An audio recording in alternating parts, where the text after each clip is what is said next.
हाला चुप लिखो नहीं लिखते जैसे लिखे कोऑर्डिनेट, ये नए चैप्टर का नाम है। कोऑर्डिनेट या किसी को स्टेबलाइजेशन कॉम्प्लेक्स कहेंगे।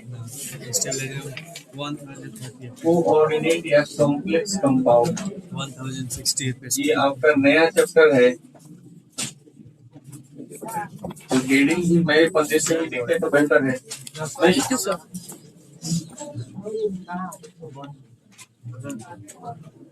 कल की क्लास में जो कुछ विद्यार्थी कह रहे हैं हम नहीं पढ़े, हमारा कुछ छूटा हुआ है, थोड़ा सा देखिए क्या लिखे थे जी हम लोग। दो या दो से अधिक, दो या दो से अधिक सरल यौगिक, और आपसे पूछा जाए सरल यौगिक का ही तो एग्जाम्पल बताइए। NaCl, KCl, MgCl, ये सब आप पढ़ गए। तो दो या दो से अधिक सरल यौगिक का आपस में क्या होगा? या तो कॉपी देखना है या तो बोर्ड देखना है, बात तो नहीं करना है भाई। दो या दो से अधिक सरल यौगिकों का संयोग है ना। इन यौगिकों के संयोग से क्या बनेगा? यानी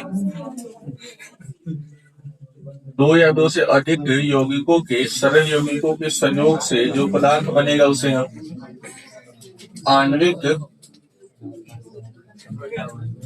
देखिए बेवजह गुफ्तगू नहीं करिए,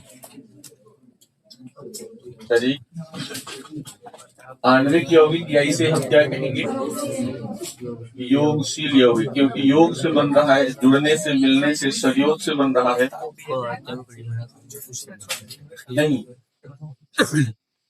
आप चाहें तो इंग्लिश में इतना लिख सकते हैं, मॉलिक्यूलर या एडिशनल। मॉलिक्यूलर या फिर एडिशनल यौगिक, एडिशनल कंपाउंड है ना। तो जो आपका चैप्टर का नाम है, तो ध्यान से देखेंगे, ये जो हिस्सा है आणविक या योगशील यौगिक, इसे हम दो हिस्सों में बांटेंगे। नहीं भाई,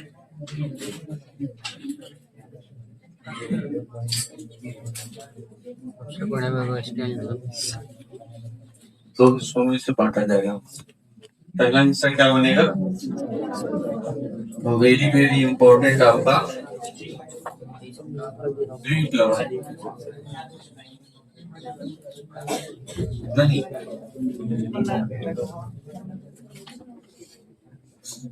द्विप्लवन,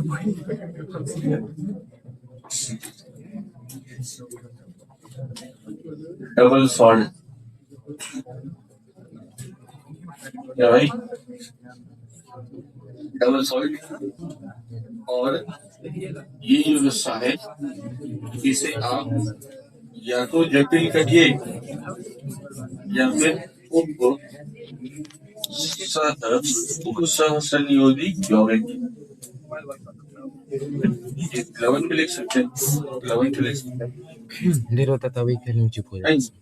तो यहाँ है आपका चैप्टर, लिखा हुआ ना जटिल यौगिक, जटिल यौगिक लिखा हुआ है ना।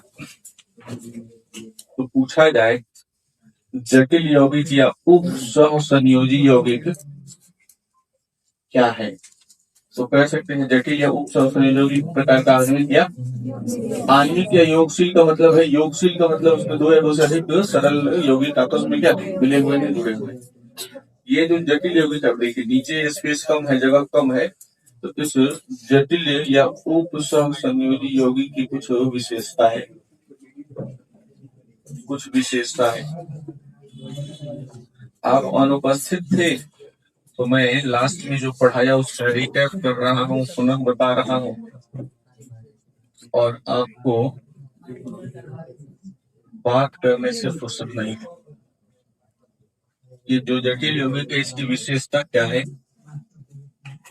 तो पहली इसमें विशेषता है इसमें कोऑर्डिनेट बॉन्ड पाए जाएंगे। कौन से बॉन्ड?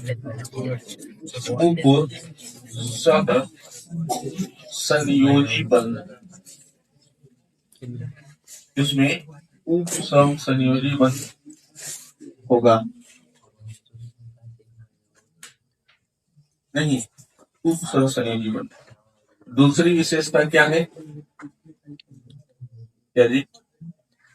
दूसरी विशेषता नहीं, पूर्णतः जैसे आप पूर्णतः का विश्वास नहीं होता नहीं,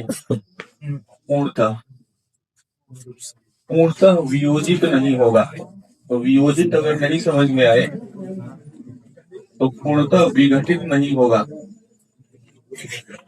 यदि पूर्णतः विघटित नहीं होता है। और तीसरी मुख्य बात, यदि नहीं होता है। और तीसरी मुख्य बात क्या है? तीसरी मुख्य बात ये जो कोऑर्डिनेट बॉन्ड है, लास्ट के 3-4 विद्यार्थियों से मैं मुखातिब होना चाहता हूँ। भाई आप मुसलसल गुफ्तगू क्यों कर रहे हैं? 2-3 विद्यार्थी खड़े हो जाए, लास्ट में से खड़े हो जाए, क्या परेशानी है? लास्ट पर 1, 2 और 3 बेंच, आप 8-10 विद्यार्थी पीडीएफ में जो क्वेश्चन 1 से 18 तक दिया गया था, हम चाहते हैं कि आप मुझे लिखा के जाएंगे। बैठिए, है ना? दिखा के जाएंगे, नहीं तो आज ही आपका सेंटर खो जाएगा 12th का। अब थोड़ा ध्यान से मेरी बात सुनिए।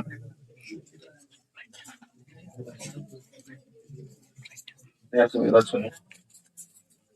ये जो जटिल या उप संयोजी लवण है, इसकी पहली विशेषता है कि इसमें बॉन्ड कैसा होगा, और उप संयोजी बंध की पहचान क्या है जी? तीर का चिन्ह होगा।